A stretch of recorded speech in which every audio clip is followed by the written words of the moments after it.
Selamat datang saudara-saudari. Hari ini kita mau mendengar kejadian babak ketiga. Ya. Kita tengok hidup kita. Kita lihat dan imbas kembali hidup kita. Adakah ada masanya hidup kita kucar kacir? Hidup kita tidak tenang. Mengapa ini berlaku? Mari kita mendengar apa yang berlaku dalam kejadian. Mari kita bermula.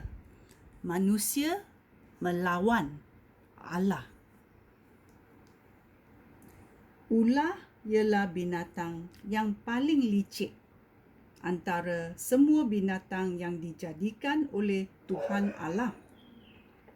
Allah itu bertanya kepada perempuan itu, "Benarkah Allah melarang kamu makan buah daripada sebarang pokok di taman ini?" "Kami boleh makan buah daripada setiap pokok di taman ini," jawab perempuan itu, "kecuali buah pokok yang ada di tengah-tengah taman. Allah melarang kami makan buah pokok itu ataupun menyentuhnya. Jika kami berbuat demikian, kami akan mati." Ular itu menjawab, "Itu tidak benar. Kamu tidak akan mati. Allah berfirman demikian kerana Dia tahu bahawa jika kamu makan buah itu, fikiran kamu akan terbuka. Kamu akan menjadi seperti Allah dan mengetahui apa yang baik dan apa yang jahat." Perempuan itu nampak bahawa pokok itu cantik dan buahnya enak dimakan. Dia berfikir betapa baiknya jika dia menjadi bijaksana. Oleh itu, dia memetik buah pokok itu dan memakannya. Dia juga memberikan buah pokok itu kepada suaminya. Dan suaminya pun makan buah itu. Sebaik sahaja mereka makan buah itu, fikiran mereka terbuka dan mereka sedar bahawa mereka bertelanjang. Oleh itu, mereka merangkaikan daun ara lalu menutupi tubuh mereka dengan rangkaian daun itu. Pada petang itu, mereka mendengar Tuhan Allah berjalan di taman. Lalu mereka bersembunyi di antara pokok-pokok supaya tidak dapat dilihatnya. Tetapi Tuhan Allah memanggil lelaki itu, "Di mana engkau?" Lelaki itu menjawab, "Aku mendengar engkau di taman. Aku takut. Lalu aku bersembunyi kerana aku bertelanjang." "Siapa yang memberitahukan bahawa engkau bertelanjang?" tanya Allah. "Adakah engkau makan buah yang terlarang itu? Aku sudah melarang engkau makan buah itu." Lelaki itu menjawab, Perempuan yang engkau jadikan teman aku memberikan buah itu kepada aku. Lalu aku makannya." Tuhan Allah bertanya kepada perempuan itu, "Mengapa engkau berkelakuan hal itu? Mengapa engkau melakukan hal itu?" Perempuan itu menjawab, "Ular menipu aku sehingga aku makan buah itu." Allah menjatuhkan hukuman. Ayat 14. Kemudian Tuhan Allah berfirman kepada ular itu, "Terkutuklah engkau kerana perbuatan itu. Antara semua binatang, hanya engkau yang harus menanggung kutukan ini. Mulai sekarang, engkau akan menjala dan makan debu seumur hidup kamu. Engkau dan perempuan itu akan saling membenci. Keturunan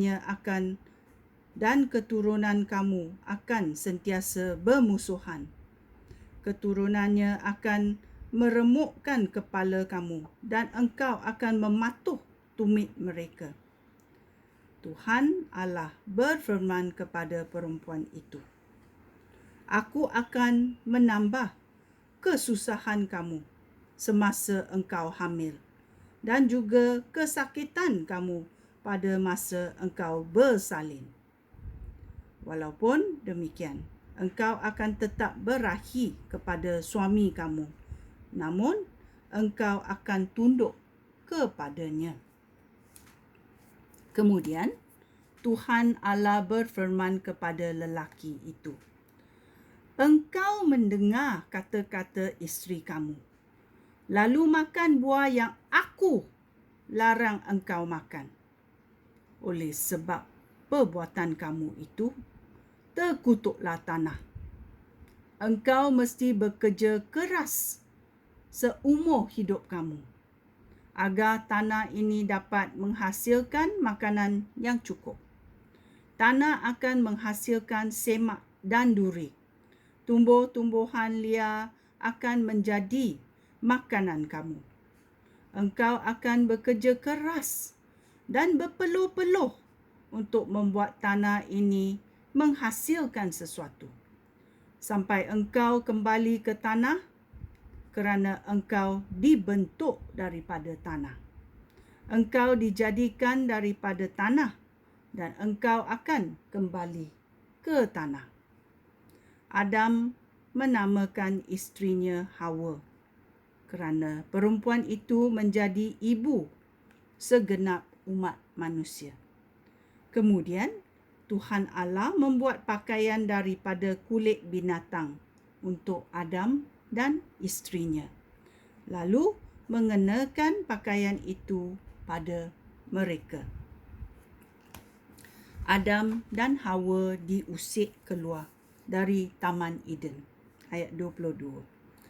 Tuhan Allah berfirman, Sekarang manusia telah menjadi seperti kita dan mempunyai pengetahuan tentang apa yang baik dan apa yang jahat. Oleh sebab itu, manusia mesti dilarang makan buah daripada pokok yang memberi hidup, supaya manusia tidak hidup selama-lamanya. Maka Tuhan Allah mengusir manusia itu keluar dari Taman Eden dan menyuruhnya mengusahakan tanah yang daripada manusia yang dibentuk. Kemudian di sebelah timur taman itu, Tuhan Allah menempatkan kerub dan sebilah pedang berapi yang berpusing ke segala arah untuk mengawal jalan ke pokok yang memberi hidup. Dengan demikian, seorang pun tidak dapat masuk dan menghampiri pokok itu. Ya, bila kita dengar pada masa itu, Tuhan berkata di taman itu ada banyak-banyak pokok yang cantik yang menghasilkan buah-buah. Di tengah-tengah taman itu tumbuh pokok yang memberi hidup dan pokok yang memberi pengetahuan tentang yang baik dan yang jahat. Ya, dua pokok ini manusia masih boleh memakan pokok yang memberi hidup. Tetapi Tuhan telah melarang mereka memakan pokok yang memberi pengetahuan tentang baik dan jahat. Ya. Bila kita ditipu oleh syaitan, mengatakan kita tidak bijak, kita tidak serupa dengan ciptaan Tuhan, kita merasa kecewa dan kita mahu pengetahuan ini. Itulah sebabnya perempuan itu ditipu oleh ular, iaitu syaitan.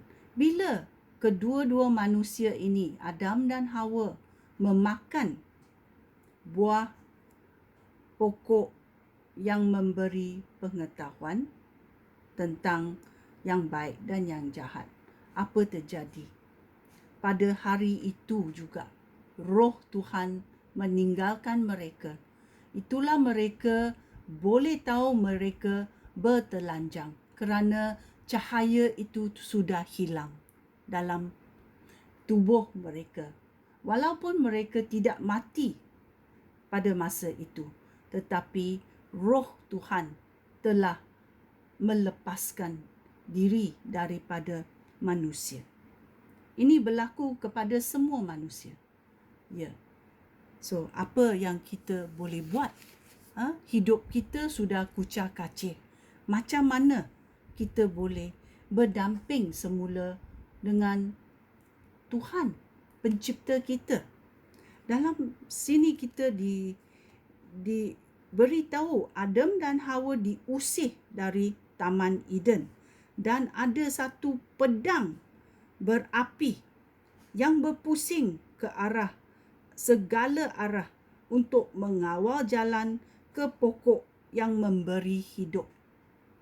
Itulah kita tahu hidup kita, walaupun kita bernafas, hidup cahaya yang diberi oleh Tuhan itu sudah terlepas dari kita. Ya. Kita sebagai binatang saja. Tak ada cahaya Tuhan. Ya. Macam mana kita boleh bertaubat? Macam mana kita boleh berhubung kepada Tuhan kita? Kita mesti tahu apa yang boleh kita lakukan. Apakah yang Tuhan lakukan dalam hidup kita. Ya, ini adalah kejadian babak ketiga. Macam mana manusia melawan Allah. Sekian, terima kasih. Shalom.